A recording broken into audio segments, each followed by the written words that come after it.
All right, good afternoon, Dad. Good afternoon.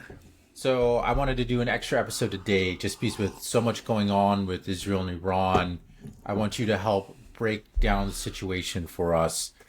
Maybe we can start though with just you explaining how dire the situation is, or if you believe it is dire. Yeah. No, I think it is dire. I think that's an apt adjective.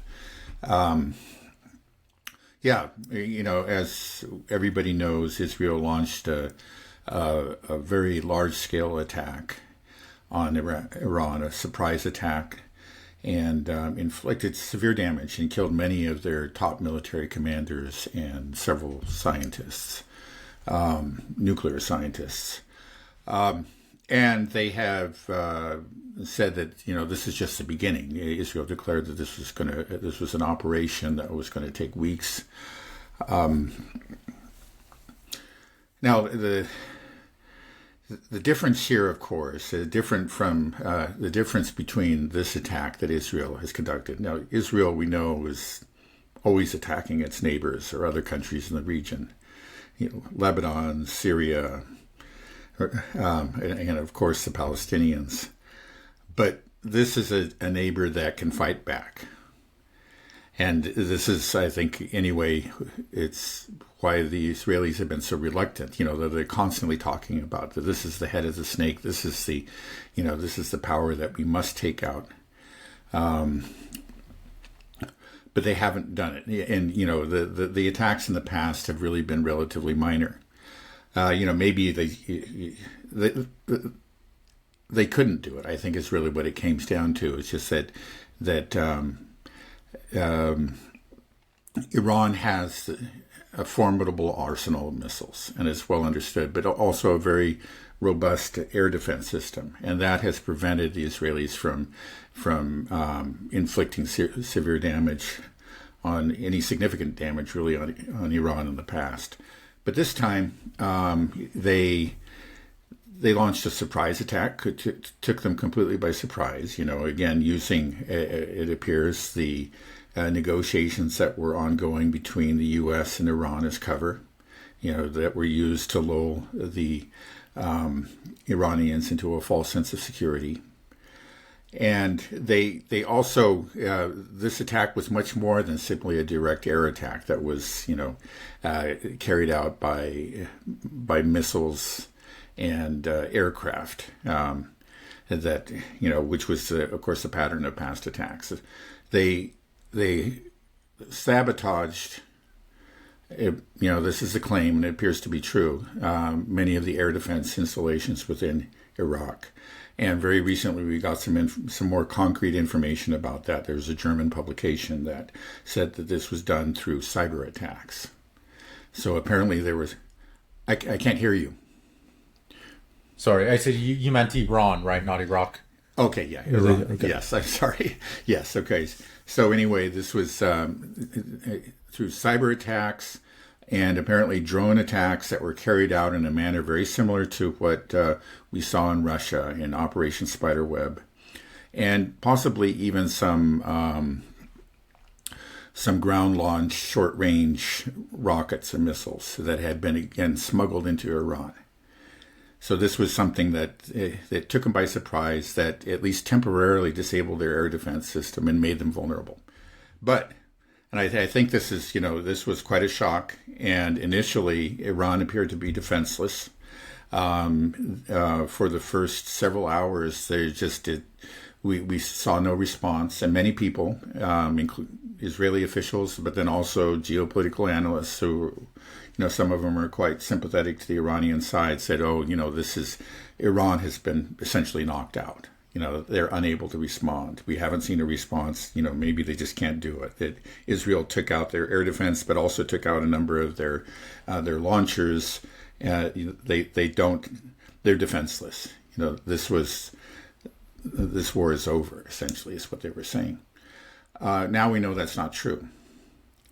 And because Iran responded in very significant fashion with a volley of, well over 100, maybe hundreds of ballistic missiles, and inflicted serious damage on Israel. And so now I think we can see they did this quickly. Though they suffered this blow, in spite of losing much of their military leadership, they were able to organize a response, within a few hours.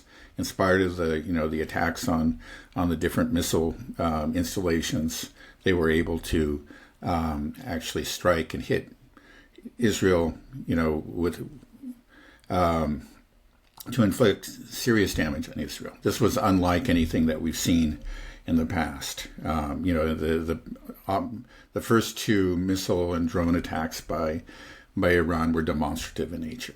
They were just there to demonstrate to the Israelis what they had. This time they went after real targets in Tel Aviv and in other places, and you can see the the video footage and the photographs. You can see the impacts of the missiles themselves, and then the damage that was done afterwards. The damage is very extensive. So anyway, just saying that, laying out there, I say, yeah, it's a dire situation because we're in a real war now, and Israel has chosen to attack a country that can fight back, and it's already demonstrated that it can fight back. And so Israel is, I think they understood, maybe they were hoping, I think they obviously were, that they could knock them out, but I think they always knew that wasn't a certainty, and that this war would persist for some time, that it would escalate, and that I think there's no question about it, has actually been the Israeli plan, at least Netanyahu's. He wants, you can say, a dire situation, because with a dire situation, he can bring in the U.S., and that's what he's got. Now, we'll see, how smart a move that was. I think, there are a lot of reasons to question it. But this is actually, I think, the Israeli playbook to a great extent. They may be having second thoughts now that they see their own, headquarters, various administrative buildings and military bases being struck and extensively damaged. It's something that they're not used to, but it's happening. Can you explain the level of involvement by the United States? We had that initial remark from Marco Rubio saying this has nothing to do with us. Israel's carrying out this attack. Iran, don't hit our bases. And then we had Trump coming out and just basically bragging that this was all, the negotiations were a ruse. He even said something to CNN to the effect of like, oh, those people we're going to talk to, not all of them be there because some of them are dead. And the reporter was like, Israel killed them. It's like, yeah, so they're killing the people that I'm supposed to be dealing with. He's like, well, they didn't die of COVID or the flu, something around like this. So we just see Trump make this turnaround showing that we are involved. So can you explain the level of involvement and what this means going forward for the United States? Well, yeah, who knows exactly what it is? Well, first of all, there's just the obvious fact that, the weapons that they're using are almost entirely U.S. weapons. The aircraft that they're flying, the F-16s, the F-15s, the F-35s, are all U.S. supplied. The missiles that are being fired from these aircrafts, everything, this is the entire Israeli military is outfitted by the U.S. and continually supplied, and is receiving a continuous stream of supplies. This has been true for years. It's been true throughout the attack on Gaza, and it's true today. So in that sense, our involvement is there. Now, in this particular operation, how much we're involved in planning for it and collecting intelligence, I think at least there's no question that when it comes to intelligence, because again, U.S. has quite an impressive array of satellites, and is first in the world when it comes to intelligence gathering through satellites. So I'm sure that we provided them with intelligence data, and then we also know the logistical data in past attacks, and I'm sure it was true of this one too. The Israelis have depended on air refueling tankers provided by the U.S. So there's at least that, and then there was like you mentioned, the coordination really that Trump has been bragging about, and that's been reported in the Israeli media. The Americans have known that this attack was coming, and they but yet at the same time, they maintained this pretense of of pursuing negotiations, and so they were involved in attaining the effect of surprise. They were able to work with the Israelis to again lull the Iranians into a false sense of security. So there are things that we know for sure that they're involved in, or we can just be very confident in. But who knows how much we're involved? Again, Mossad and the CIA work closely together, and one thing that people have noticed, of course, is the similarity between this Operation Spiderweb and this attack that the drone attacks that were used within Iran. Now, that doesn't prove, again, U.S. involvement, but it does suggest a certain amount of, let's say, cross-pollination, and it's hard to believe that the CIA didn't know about this, that this is something, these are ideas that were probably being discussed among these intelligence agencies, MI6, the Israelis, and the Americans. Do you think the IAEA and the UN were part of this ruse? The UN, I don't know, but, the IAEA, I think there's no question about it. In fact, shortly before the attack took place, now everybody's forgotten about it, but it was there. We heard the news that the Iranians were releasing the first of the documents they claimed to have acquired from Israel concerning Israel's nuclear program. And the first ones showed, they said, and I don't know if they've been translated. It just they dropped out of the news because of the war. But the first ones showed the Iranians claimed that in essence the IAEA was taking instructions from the Israelis. And then we have the fact again, which I mentioned last time or yesterday, was just that the IAEA, just a day before this attack, declared that Iran was not in full compliance with its obligations under the NPT. And this is something that has never been done before. It happened a day before the attack. That just, it's hard to believe that was just a coincidence. So, yeah, I think there was, I think anyway, a very strong reason to believe that the IAEA was involved in this, in setting up the Iranians. And that probably they were involved in collecting intelligence. That's another accusation that the Iranians have made, that the Israelis, the Mossad, used to lay the groundwork for this attack. Right. I mean, right before this attack, we were talking heavily about these nuclear leaks from coming out of Iran, saying that Iran had this treasure trove of Israeli nuclear secrets. And then all of a sudden, there wasn't a lot of talk about it, but there was we discussed that the IAEA provided Israel with the names of their nuclear scientists to be assassinated, that basically the NPT, them signing the JCPOA, all of it was Iran was playing along, doing its best to go along with these deals and these, unwarranted pressures for all these inspections, and they were used to target them. They were just sold out from under them, given to Israel, and also this information was supposed to drop about Israel's nuclear weapons, all these things that would derail the negotiations, and then all of a sudden we had this attack. So do you think that the fact that Iran had this leak and was threatening to release it was part of the reasoning for the U.S. and Israel to go ahead? They said, we got to do it now.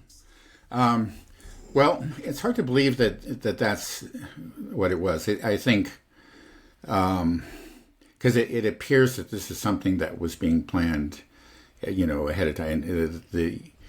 The date, I think, had been set before those documents were released. Now, maybe they had some sort of foreknowledge, and that may have contributed to it. That's certainly a possibility.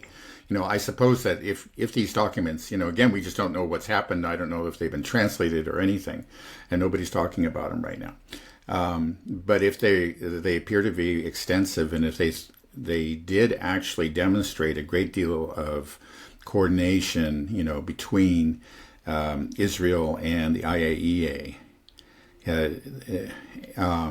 it would have it would have, let's say, disrupted the narrative as the, what we ended up with in the Western press was, Iran is in violation.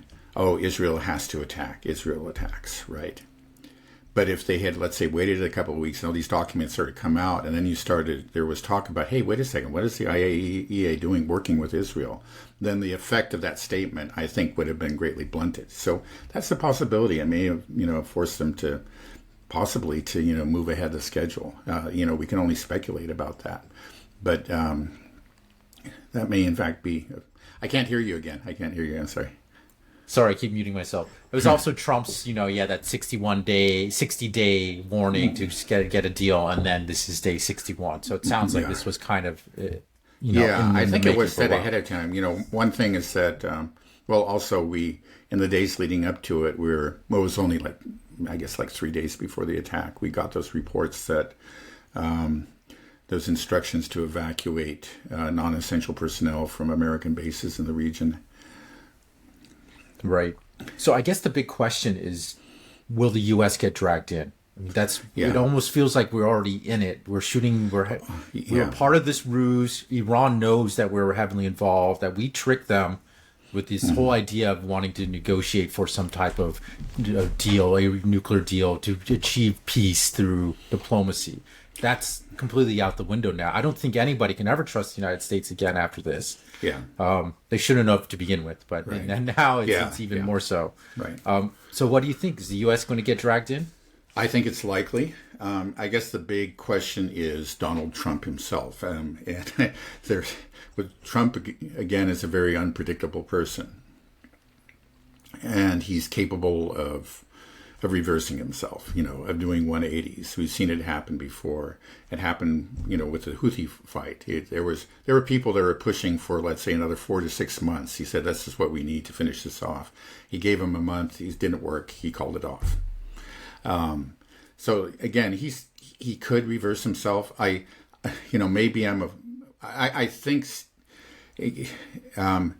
think he may have been tricked, or not necessarily tricked, but he very naively believes that this can be contained and then it can be used to pressure the Iranians, that will bomb them for a few weeks and then bring them back to the negotiating table. I think at least, people who persuaded him to go along with this attack probably made that argument. He say, hey, this is something that can help your negotiations. If in fact he really was sincere about the negotiations at any stage. And in fact, I think that's possible that he certainly was sincere, but he got, was pressured and maybe just argued into doing this and say, this will actually help you because here, see, they're not cooperating. They're not agreeing to do this. We'll bomb the hell out of them. And then, we'll stop and then they'll be back at the negotiating table.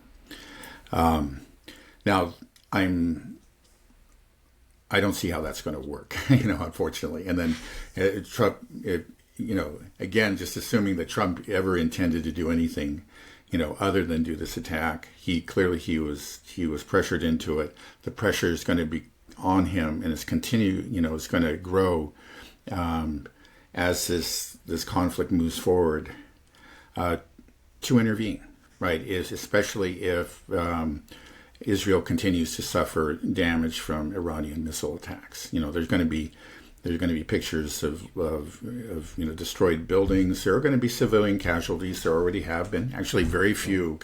When you consider the number of missiles that were fired and the number of impacts that occurred. But the Israelis are admitting to 3 dead civilians and dozens injured, much less than what Iran has suffered. And of course, the civilian casualties are much, much higher over there.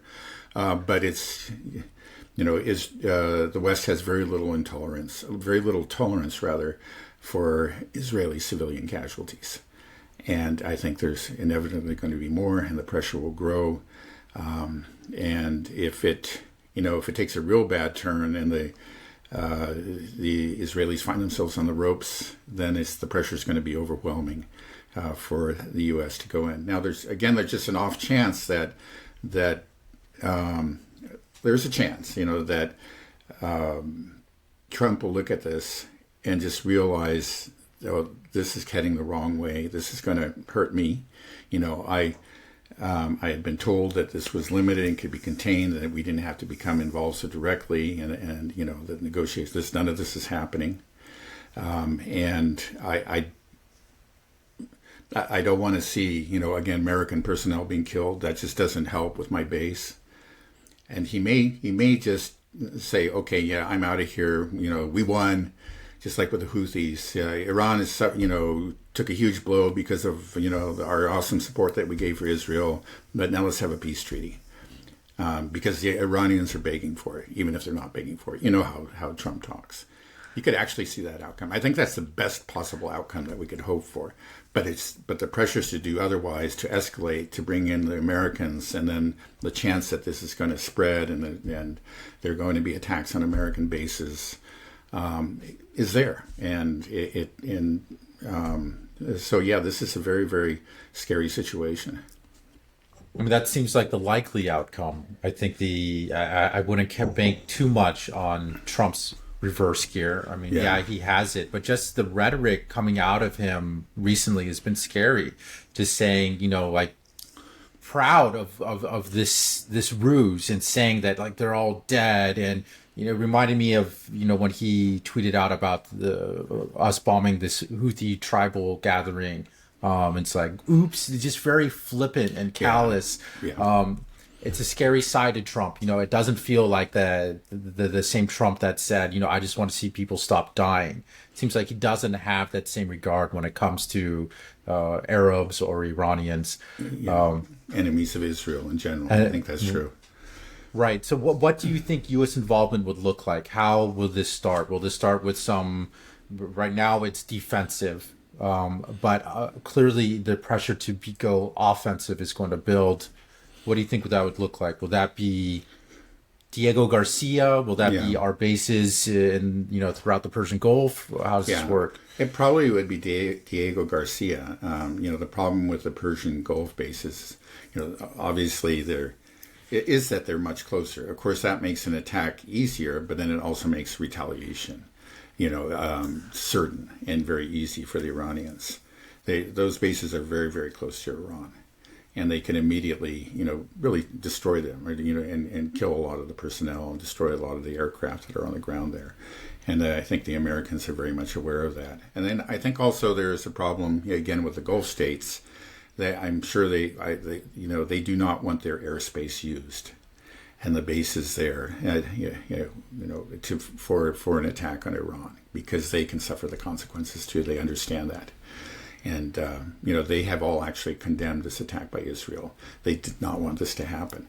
So I don't think you're going to get the cooperation among those Gulf states, and you're also just going to be, the fact of their vulnerability is going to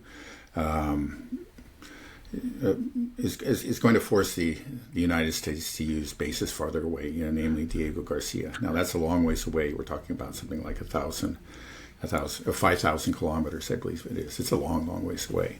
Of course, these strategic bombers, they can travel those distances. But then, if Iran still has its air defense, those bombers are going to be very, very vulnerable, and there's going to be a chance that one or more are going to be brought down. And then even those bombers, though that they can carry these very, very large bunker buster bombs, they still can't. Everybody seems to agree that they would not be able to destroy the most deeply buried Iranian nuclear facilities.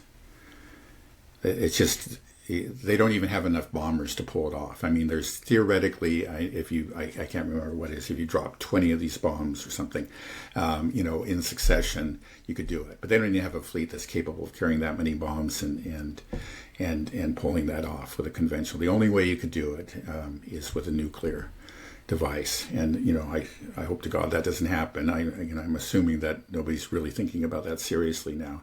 And the scary thing is just with any kind of war, and a war again, when you have what's happening in Gaza is a horror, of course, it's a genocide, but essentially the Gazans really can't fight back. So it's a horror that we're observing. It's the destruction of these people. But there really isn't a risk of it, spiraling out of control right there. The Israelis are in command. They just inevitably will succeed in their objectives if they, stick with it and they continue to be supported by the United States. But when you're fighting a peer or near peer adversary, you don't have that same kind of control. You have. They just say that I don't know who. Maybe it was Clausewitz. It's just like the all your battle plans never survive the first day of battle. It's just like once, because the enemy always has a say. That's the thing in what you do, and so once you begin a war, you're going to find yourself faced with choices that you never really had entertained, and doing things that you thought that you would never do, because there's just a logic of war that forces you, to as your position grows more desperate, to take extreme measures, and then of course that causes the enemy to do the same. We can that this is. And that's, I think, that what we've seen again, that Iran can fight back, so that if this could go anywhere. It's going to be very, very difficult to contain. It's a little bit like, again, just setting a fire in a grassland, in a prairie, and the plan was to put it out after it burned 2 acres, but the wind picks up and it starts to burn rapidly in every direction. And I think there's a real chance. It's a real chance that that's going to happen in this case. Okay. Yeah, are you able to tell us, what has Israel done so far in Iran, and what is sort of the future of their attacks looking like, or currently looking like? I know you don't know their plans, but yeah. It seems like they had that initial surprise, and now how's it going? And what would you do if you were in charge of the Israeli army, the Air Force, or whatever? Well, I wouldn't be in charge of the. I would call it off. I mean, I know. Obviously, that's the logical thing. But right. if you are right. you're blocked in this war and you feel like you have to win it, then what is it that you think that Israel would try to do? Yeah. Well, okay. Well, first of all, after the initial surprise, that involved waves of attacks and went on for hours and hours, that really has died down. The Iranians responded very forcefully with 5 waves of missile attacks that struck, again, in headquarters, military headquarters, intelligence headquarters, and apparently a nuclear research facility, military bases, up and down, all across Israel. And then the Israelis responded, but it doesn't seem to be their response was nothing like the initial, surprise attack. Now, there's some reasons for that. I think that they are limited in what they can do by the aircraft that they have, and particularly the F-35, which they've become to rely on. The F-35 is a very fragile machine. And for every hour of flight time, on average, it requires 12 hours of maintenance. So those F-35s that were used in the initial attack are probably still undergoing maintenance now, because they require, this is 3 hours. I think that an operation that takes you close to Iranian airspace or into Iranian airspace and back is going to use up about 3 hours of flight time. Therefore, we're talking about something like 36 hours of maintenance. So, they are limited. They can't keep up the tempo because of that. I think for F-15s or F-16s, it's something like 5 hours. So, they got 15 hours of maintenance. That's not nearly as bad. So they did hit with the second wave, but it doesn't seem to have done. Maybe it's just that we don't have pictures. There were reports that there were attacks on the ports in the south of Iran. There were more attacks I believe, in Tehran and surrounding cities. One residential building was hit and killed 60 civilians. I don't know what that was. If it was a deliberate attack, probably not. But it may have been just a missile that missed its target or that had been deflected by air defense. So right now there appears to be a lull. Again, the Iranians responded forcefully. The Israelis retaliated against the Iranian retaliation, but not nearly as forcefully as they did at the beginning. And I believe that there's maybe one other volley of Iranian missiles, and then nothing seems to be happening right now. I think the Iranians they're trying not to go up the escalation ladder too fast, but they are responding if the Israelis do this. Now, I guess looking according to the Israeli logic is, okay, we want to escalate. So they're going to continue to look for provocative, high-value targets. And, they won't be able to score the successes that they did in the first surprise attack because, of course, they had the advantage of surprise, and they had those assets on the ground within Iran. Apparently, a number of those vehicles that were carrying the drones have been captured by the Iranians now, and they say that they also have captured a number of Mossad agents or their collaborators. But I think a lot of it comes down to how much damage was done to the air defense. Clearly, some was done, without a question. And especially in those first hours, there you just didn't see any interceptions. It seemed like they were just the Iranians were naked. They were completely vulnerable. But my understanding is now that the air defense system seemed to be coming back online, and they're having more success in bringing down Israeli missiles. So again, if you say the Israeli logic is to escalate, and they'll keep on, looking for holes, looking for, if they still have the intelligence networks on the ground, they're going to continue these decapitation strikes, which of course they're highly provocative and greatly, anger the Iranians, and this will, lead to more missile strikes on Israel, and then hopefully, the Israelis. The logic is it's a really quite a brutal kind of logic, but I think this is Netanyahu's logic. It's just like the more smoking ruins in Tel Aviv, the more reports of dead civilians, the more likely that the U.S. will be brought in. And how do we make that happen is by, very, provocative strikes on the Iranian side. Right. So I think it's clear to anybody that following this conflict honestly that they know that the goal for Israel is to draw on the United States. They can't even do what they're doing now without U.S. support. I mean, if they're flying the planes, I imagine we were doing the air refueling in this attack. We say we had nothing involved, but I'm not sure if Israel could make that flight without the help of some of our air refueling tankers. Right. I think they have at least one or a couple of air refueling tankers, but they had 200 aircraft, and I know in past attacks they've relied on the U.S. So unless they acquired a number of tankers in the last several months, they surely are dependent on the U.S. I think probably they are. I haven't heard anything definite one way or another on that. Right. I mean, so the only hope for Israel is that if the U.S. comes in full force and it's existential for them, they're going to do whatever they can to bring in the United States. Right now, they have a huge problem, though, because there is no support for war with Iran in the United States right now.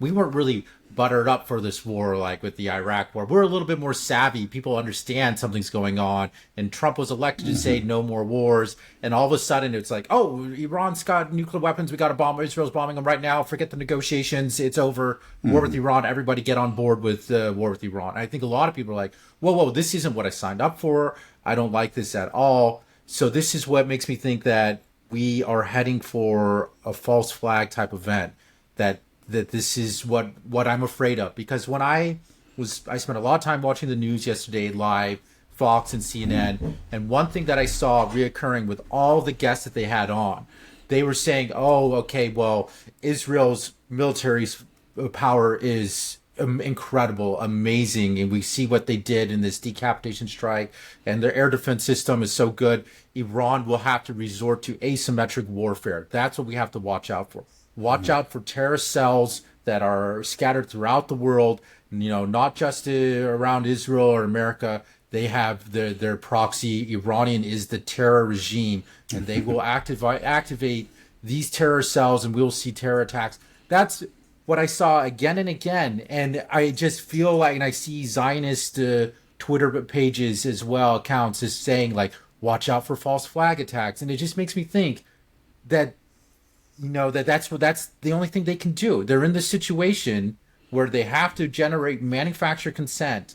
And how do you do that? Say Iran, blows up something, kills a bunch of civilians at some rally or protest or something in the United States or around the world. I mean, there's already some fishy things. I think you saw the news about two Minnesota lawmakers that were assassinated, and there's some big fire. Now that's the problem. Once I see anything on the news, I'm like, oh, Mossad. That's Mossad too. So I don't know, but I'm on edge for that. What do you think is the likelihood of some type of false flag? Well, it's there. And again, of course, Israel has a history of using false flags. It's some of the two most famous false flag events in recent military history. There was the Lavon affair in Egypt, and then the USS Liberty. I think it's pretty certain that was a false flag, and a very major one.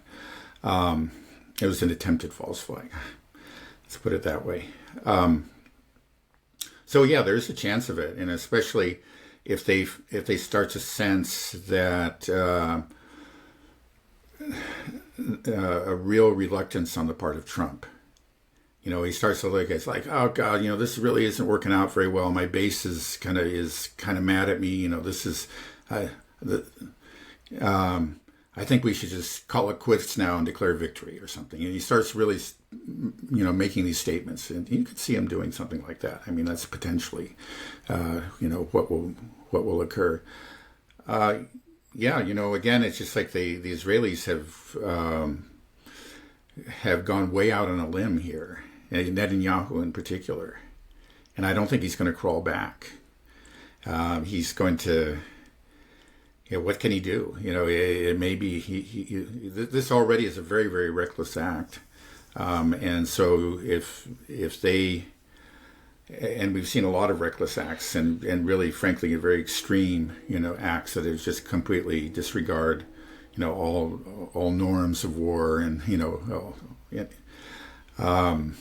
we've seen those over the last several months. What is going to prevent them from doing that if they think they can pull it off? Yeah, I'm worried. I feel like that's if I put my shoes in Israel. Oh, no, you put your put myself in Israel's shoes. Yeah, it's just that I just don't see any other way out of it. You have to get the U.S. involved. That's your only chance. And so if you don't have that groundswell support, you have to manufacture it. How do you manufacture it? It has to be a false flag, or they have to go to a nuclear level. And so, and the longer that this war drags on, I think we know that if we're entering in some type of attrition war between Iran and Israel, it seems like Iran definitely has the advantage. I saw a news report that China is backing Iran through supplying what it needs to make these ballistic missiles. And I've seen the news that maybe you can verify this, that 2 F-35s have been shot down, or 1 F-35, 1 F-16. And there was even a F-35 pilot that was captured. Okay, yeah, there are reports. They're not official reports, to my knowledge. At least the most recent one was unofficial, that actually 3 planes were shot down and 2 pilots were captured. I don't know. The Israelis deny it, and this is something that clearly we'll find out one way or another. If the Iranians in fact have 1 or more of these pilots, then they're going to show them. They're going to appear in front of the television cameras, in the near future, within the next few hours, or at the very most, within the next couple of days, I would think. And if we don't see it, then we know that those reports in Iran were false.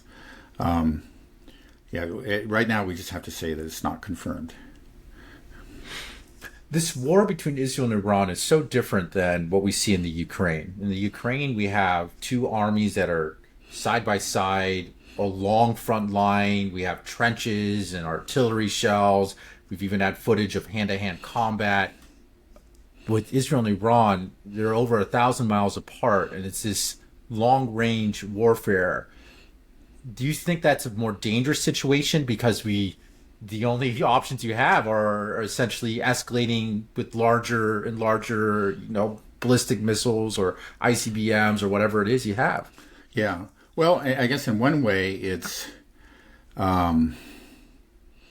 Well, it makes it more difficult to achieve a decisive victory because in the end, you really have to have the troops on the ground to really conquer another country. I think that has to be said. Again, we can see that Russia's missile war has wreaked a great deal of damage throughout Ukraine. It's been, very effective in achieving its objectives, but warfare has shown us that this war and in past wars, victory is never achieved through the air. Bombing has a very important role, but it's essentially a support role.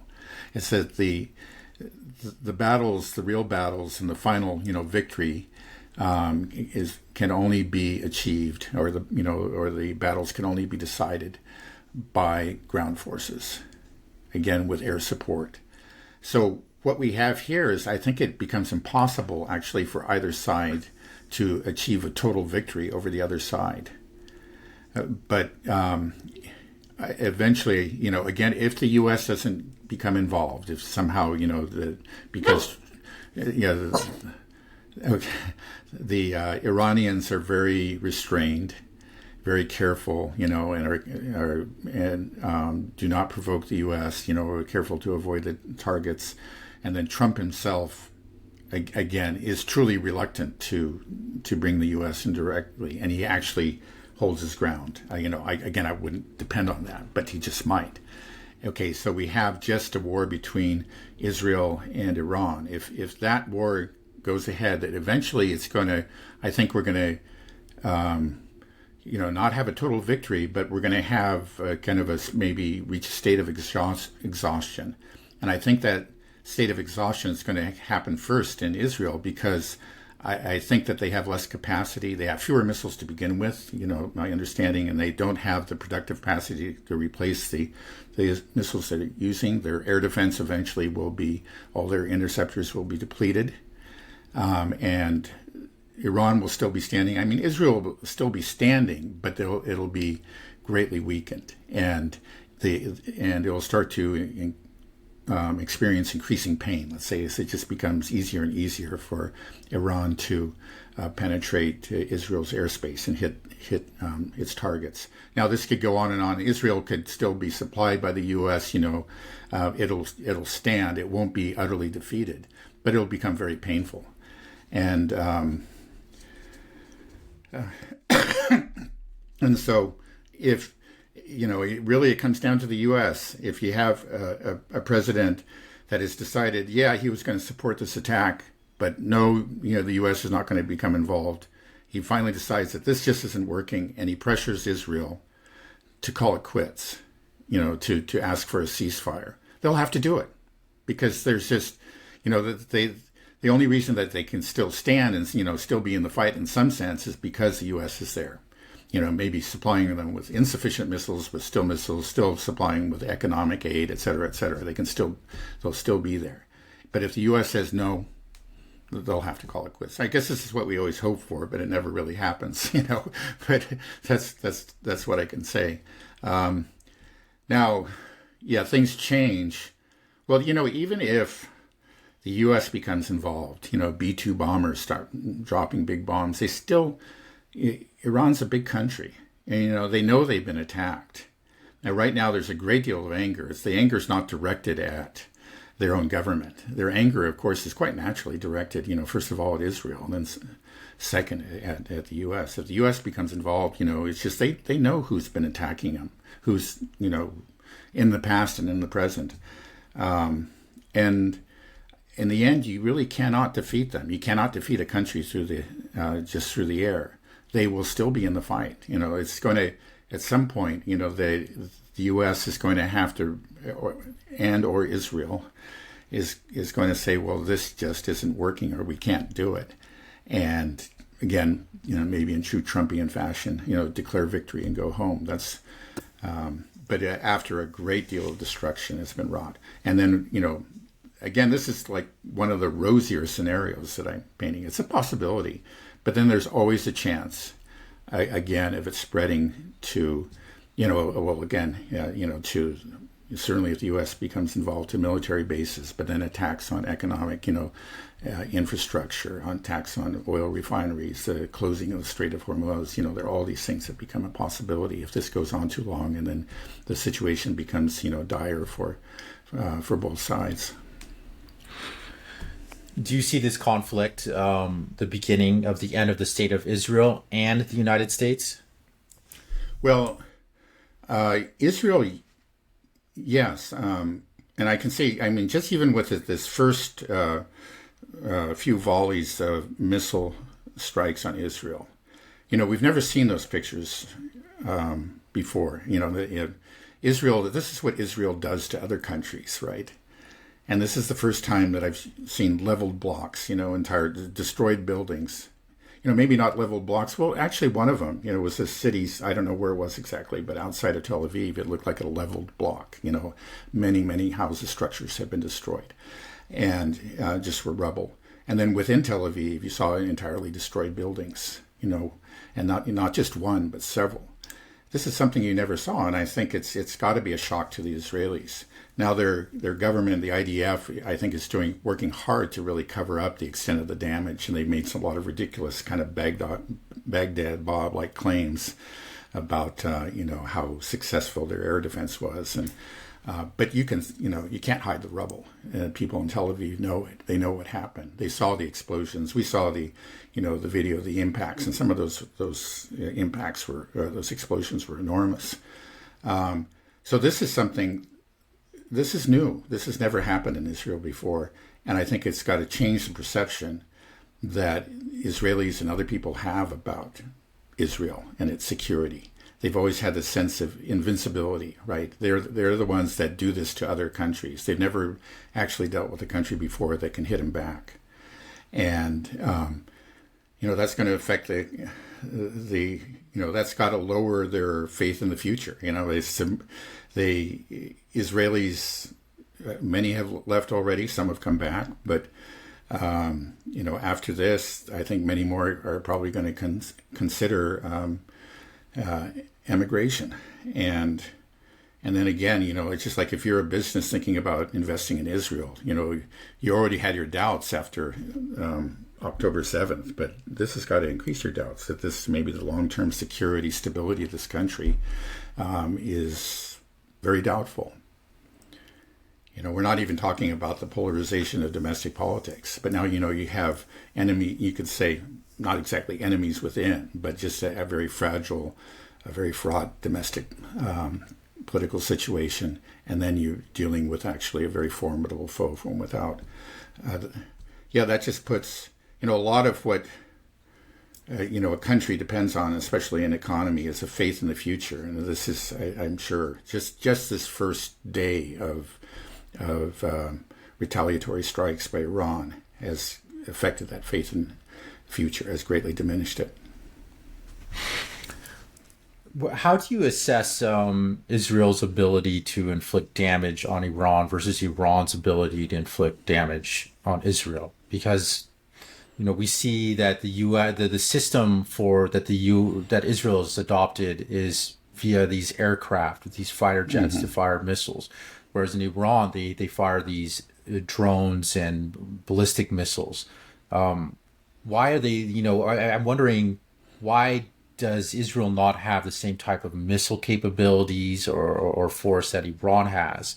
And the U.S. Trump had that tweet saying, we make the most lethal military equipment in the world, and Israel has a lot of it, and they know how to use it. So just saying by extension that the IDF, Israel's military, is the U.S. military.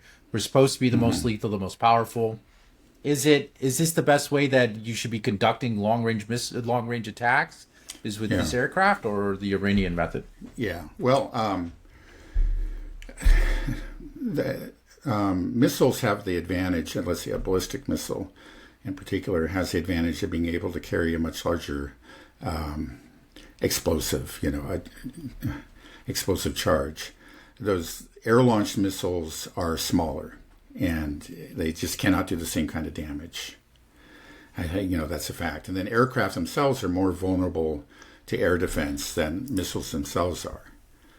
So, I would say that that the advantage is really to missiles. We can see this in the Ukraine war. It's just that the Russians, they do use their aircraft, but they don't use them. They don't bomb, fly over, or into Ukrainian airspace. So maybe just on the margins they do, but in general they don't, because they know that these aircraft, even against a very degraded air defense system, they're vulnerable. So they use them as kind of in a supporting role. They're obviously they're just one of many launch platforms. They use submarines, ships, these aircraft, but then many just ground-launched missiles. So it adds something, but Iran has all those things. I don't think they have the submarines, so they really have the Navy, but they do have the land. The land-launched ones those are the largest missiles, and so it gives them. You can do damage with those air-launched missiles, and we've seen the damage they've done, but they don't do as much damage as the ground-launched missiles, of which Iran has plenty, and Israel has them. I guess it's the Jericho 3 or something. They have a couple, but they don't have them anywhere near the quantity that the Iranians have. So I think in just a pure air war, Iran has got the advantage here. Now, again, in the first stage, there were other things going on. They had these surprise drone attacks from within, but it looks like that, we can't be sure, but it appears that threat has now been neutralized. So they did in that first, the initial wave of attacks or waves of attacks that the Israelis carried off. They had that advantage of local drone attacks, but they just don't, that's, I think, gone. Now they have drones. Apparently they have drone bases in Kurdistan, which is northern Iraq. Again, that borders Iran, and also in Azerbaijan. Azerbaijan is a country kind of like Turkey that's always playing both sides. They are on relatively friendly terms with Iran, but also they have close ties with Israel. And so anyway, Israel apparently has a drone base there. So they can launch these drones from very close to Iran.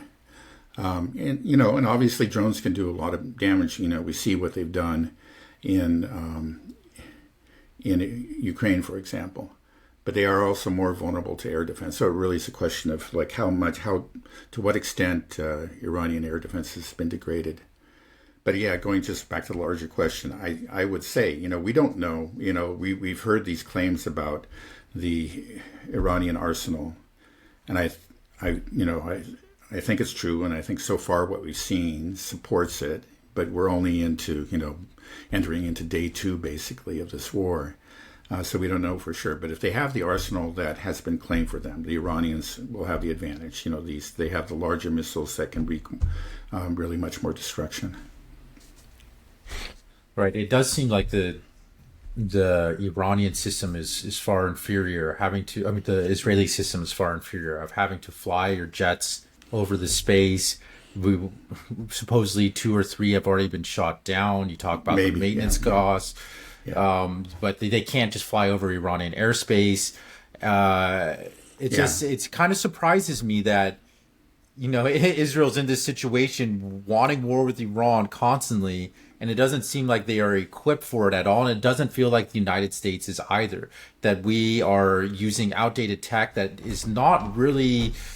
It's not going to play well in a war with Iran, and in the modern age where you have advanced air defense systems that can shoot down planes, where you do have live in a world with hypersonic missiles that can penetrate your air defenses. It just seems like everything is stacked up against Israel, and I just think even if the U.S. comes in into its defense, it's like, what are we going to do? Okay, we have all these bases throughout the Middle East, but you're just saying maybe we don't use any of them because the Gulf states don't want us to use them because they know they'll be open targets. They're very vulnerable to all of these even shorter range missiles that Iran has. It's like, what's the point of our bases? So what can we do? Maybe fly a few stealth bombers, but the F-35 is supposed to be a stealth jet, and if it's being shot down, that means the B-2 stealth bombers might be able to be shot down as well. And it's just like, how much of an embarrassment that's going to be the United States military. This like I don't know. I don't understand the thinking behind this. That we're going down this road and we don't even have the military equipment to back it up. Yeah. Well, I think it's just again, it's hubris, and I think we probably underestimated the enemy. But this is you look back, all kinds of military disasters began that way. Probably the most famous, of course, was Operation Barbarossa by the Germans in World War II. They seriously underestimated the strength of the Soviet Union. They undercounted their military forces. And again, in the first days, they, as you know, anybody who knows anything about the history of World War II knows, they achieved tremendous success. You know, it was like they advanced very rapidly into Soviet territory, and you know, the first encounters between the Germans, who kind of had the advantage of surprise, like the Israelis, you know, were ended up, you know, with total defeats on the Soviet side. They just ripped through the first divisions, the first armies that they met. And after, you know, just a month of these operations, the Germans concluded that they had basically won the war. And that was, and so anyway, this was this huge miscalculation. And then they began to see like armies appearing where they didn't really expect them. So like, you know, we didn't know they had an army there. And then they began to suffer some real losses. And even then, it took them a while to actually come to terms with the fact that they had really made a mistake. There was just this hubris, this certainty that, you know, basically the Soviets are finished. And so they had a chance, you know, I think they were destined to lose the war, but they could have done things, you know, like made adjustments. Again, a big surge, you know, the military historian, and I think it makes a very interesting argument about that. If they had recognized their mistake early on and made adjustments, they could have still, it's at least theoretically possible that they could have won the war. They could have gone to the Caucasus, you know, redirected their forces there, seized the oil fields, and that could have really changed everything. But there was this hubris. There was this gross underestimation of the strength of the enemy, and with catastrophic consequences. And I think, you know, this is something that I've always, you could see that recently, Israel has been experiencing a string of victories, you know, notably in Lebanon and in Syria. Now, of course, you know, the Lebanese, on the ground, it really wasn't a victory, but they, you know, we all know about the decapitation strikes and then the fall of the Assad government. And, you know, these were surprises. They were entirely unexpected, and they were regarded as great victories for Israel. And so anyway, kind of similar to, let's say, the Germans in World War II after the Blitzkrieg in the West and these great victories, they had a sense of invincibility. And I think that, you know, the Israelis with their American backers, they have that same sense. You know, it's just like, you know, see how Assad fell. You see what we did to Hezbollah. You know, it's the turn of the Iranians. And in the first day, it started to look like the same thing, but it's sort of, now we're seeing, you know, that, wait a second, the Iranians have some depth. You know, you took out many of their commanders. You did destroy a number of their launchers. But in a very short period of time, they reorganized themselves. You know, they replaced all those people that were assassinated, and they fired back, and they did significant damage. You know, this is not going to be a cakewalk. But, you know, again, it's just hubris can blind people. You know, you just get the sense of overwhelming confidence, and you stop listening to the realists. You know, the realists are just the naysayers. They're just trying to deprive you of this marvelous victory that's within your grasp, right? You know, now it's time to seize the victory. And, you know, we'll see. I think that clearly the Israelis are going for it, and I think it's going to end very badly for them. Do you think the U.S. and Israel are surprised by how quickly Iran was able to respond, and that maybe they're a little bit afraid and think that maybe we did bite off more than we can chew? There's a possibility, you know, that there is, because I know the Israeli military officials were claiming that, you know, Israel had done so much damage that there wouldn't be, you know, a quick response from Iran. It would take Iran days or maybe even weeks to hit back. And there were other analysts like actually Scott Ritter and Big Surge, who I just mentioned, who were saying the same thing.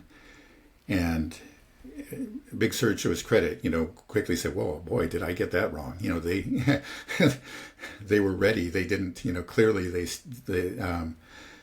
have the forces and counterattack very effectively. But yeah, you did get those statements from a lot of people, including especially from the Israelis. So that it must be. I think they really did believe that maybe they had the Iranians on the ropes, that they had already kind of got ripped through the core of the Iranian military, and and it rendered it, it had fatally wounded it. And I think it's become clear to everybody that that's just not the case. What has the global response been so far from leaders like Russia, China? Yeah, well, Russia and China have unequivocally condemned the Israeli attack. They said that there's just, as just a clearly unwarranted, clear violation of international law. Just unprovoked aggression. Now the Western European powers, I don't know what every, the different countries, but I know in particular what Macron said, are framing this, and I think the Germans too. Yeah, I know that Merz also. So Merz and Macron have both said that, well, Israel has a right to defend itself, which is such an absurd statement. If this is defense, well, then white is black and black is white. It just says this is just a textbook case of aggression. Okay. Yeah, I think one thing that's been interesting to see is just how many people around the world, though, are behind Iran in this, and how big of an impact do you think that's going to have on the outcome of this war? Well, I don't know if it really is going to have much of an impact on during the war itself. I mean, the countries that can really make a difference, of course, are the countries that border Iran, how much they cooperate with them. Pakistan has announced that it has condemned the attacks and declared its support for Iran. And of course, Pakistan borders Iran, so that's important. It could be a conduit for weapons, for supplies into Iran. And then the Russians and the Chinese. And you say that you've heard that the Chinese have declared a willingness, to supply at least the components for the missiles. And I think that the Russians, again, let's not forget they very recently signed this comprehensive agreement with Iran. And I think both China and Russia understand that that Iran, if Iran falls, it will weaken both of them. Iran is part of, you could say, this three-part, not exactly an alliance, but close to it. They're the three of them is the weaker party, but it is still a very important part to this Eurasian. We'll call it an alliance. And so I think they understand the importance of supporting Iran, and they will support Iran. Again with technology, with weapons, and with intelligence. I know that the Russians have already done that, and it will continue to do it, and I'm sure the Chinese will. So again, if this turns into a war of attrition, which it seems like it very likely will, that is another advantage that the Iranians will have. Again, it's just we've seen that there's just much more productive capacity there on the Russian and Chinese side, especially the Chinese. The Russians have their hands full, of course, with Ukraine, but they've actually been able to produce a lot more than even what's needed for the front there. And I'm sure they'll be able to spare some weapons for the Iranians. Yeah, it just sounds like Israel is in a real pickle. It's finished. And then there's going to be a huge war here within the United States to manufacture consent for the war with Iran. And I think that's going to be a huge battle that's going to be playing out domestically here. I think it's going to get really weird in the next couple of weeks. And I don't know, I still think there's going to be some type of false flag I hope we can stay out of it. I hope that there will be enough pressure, ground support pressure within the United States to say that, hey, we don't want this war. I'm not going to go die for Israel. I just imagine that I wonder, I'm just thinking if I was a military personnel and I'm out there in some base in Iraq thinking, what am I doing here? And this now Israel's starting this war and they're saying that the U.S. is involved. I'm like, I didn't have anything to do with this. Don't, I just feel like there has to be a lot of resentment probably building up within the U.S. Armed Forces as well. I'm sure, they have YouTube. They probably, people in the U.S. Navy, they probably learning about the USS Liberty secretly. And they're like, I don't want to do this. Don't send me into the Red Sea. I don't want to go here. Don't send me to the Persian Gulf. So I just think it's going to get hairy. But the game, like Lindsey Graham said, for him, it's a game on. This is what they want. I don't think they're going to get it. They're not going to be able to manufacture the support. But then there's going to be all types of crazy stuff with Palantir, false flags, the end of the empire, Samson option. I just this thing is just starting to cook. It's going to boil over. Right. Well, I mean, even before this war broke out, there was somebody, I think actually there was an Israeli pundit that described what was going on in the U.S. as kind of a civil war. He was using that term, let's say figuratively, and applying it just to politics, actually Republican Party politics. A civil war between really the Zionists and the MAGA core. And we had people like Tucker Carlson arguing that we got to keep out of this. And by the way, now Tucker Carlson is very strongly condemned this attack by Israel. But on the other side, we had people like Mark Levine, going to visiting Trump and just pressuring him again to become involved in the war. Well, that civil war, so-called, is going to continue. That's the thing, is that they're both part of what elected Trump, the extreme Zionists, but then also the America Firsters. And there's an obvious contradiction. Now, there's a lot of people kind of in the middle that just don't think things through very clearly, and they think they're both. But the ones, the ones that have seen through it and do have, a clear ideological orientation are clearly at loggerheads now. So again, we have, the Tucker Carlson people and Marjorie Taylor Greene and so on one side, and then we have, all the Zionists like Mark Levine on the other. Mm-hmm. Yeah, all just storm clouds up ahead. Well, we'll see. Okay, well, is there anything else that you'd want to let us know before we sign off? No. Okay. No. Well, yeah, I'll get off here and look at the news and see if right. I know. what else has happened. Right. It's just been it's been an extraordinary. I don't even know how long it's been. 36 hours or something. 48 hours maybe since it started. No, I don't. It hasn't even been 48 hours. I don't think. No. Right. It's ongoing. It's just started, and I think people. It hasn't hit home for many people. Because when I talk to my friends, most of them are still, the NBA finals or whatever it is. It's not, not that. Right. Yeah. Well, again, that's true. It's just that a lot of people just don't pay attention to these kind of things. They're huge. They're going to have a huge impact on the world. But until they start to experience it directly at home, it doesn't really exist for them. But this has the potential. Again, if it goes, if there are economic targets and, again, oil refinery straight at Hormuz. But then if the U.S. becomes directly involved and U.S. military bases are hit, then we have body bags with soldiers in them coming back to the U.S. Then people are going to notice. And I think that's going to be bad for Trump. Right. I think most people don't think about it now because the sad state of affairs is that we are just used to it. Yeah. I mean, my whole life, we've been involved in some type of conflict in the Middle East. I was a little kid when 9/11 happened, and it's this war on terror. Mm-hmm. So it's just this background noise for most people. It's like, oh yeah, there's something going on there, and we're involved. Yeah. And they think the same thing with Iran and don't realize that, oh no, this is much bigger. Yeah, no, it is much bigger. They have been TV wars, the extent that people became involved. They just watched it on TV and it was kind of exciting, but it was, again, like video games. It's something that didn't really come home and affect them directly. But this is different. I really think it is. This is a country that can fight back.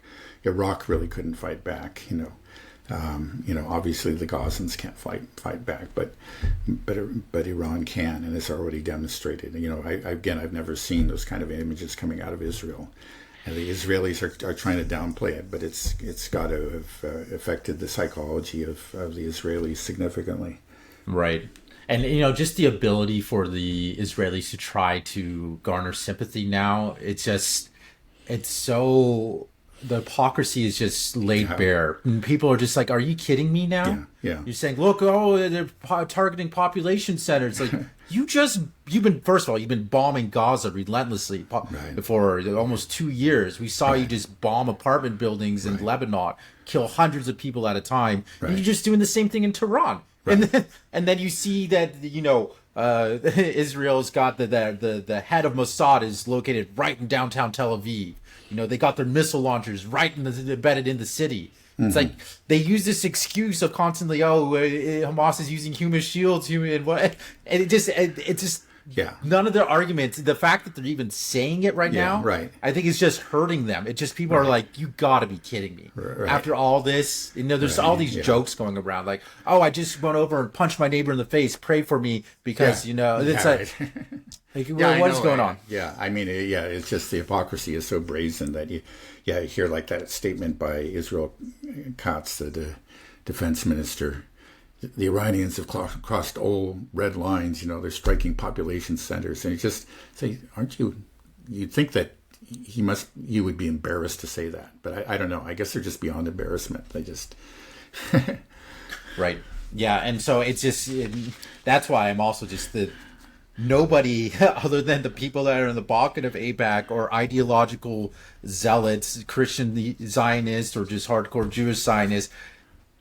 Those are the only ones that can be supporting Israel now. I just don't see the whole world is behind it. I saw, I don't know if you know who Charlie Kirk is. He's a popular guy. He had a poll out on Twitter, and most of his followers, there are a lot of evangelical Christians, and they said, who do we support, Iran or Israel? I think it was like 88% said Iran. Wow. This is Charlie Kirk speaking to his base. Wow. Or was it something along? I don't have to see exactly, but it was something like 88% that were for Iran against Israel, and so it's like it doesn't. Nobody wants this. People, they're not going to be fooled again. Yeah. Well, let's hope so, and then let's hope that does affect the thinking of Donald Trump, and that he pulls the plug on it. I've lost all hope for him. I know. It's a mistake to put any hope, but.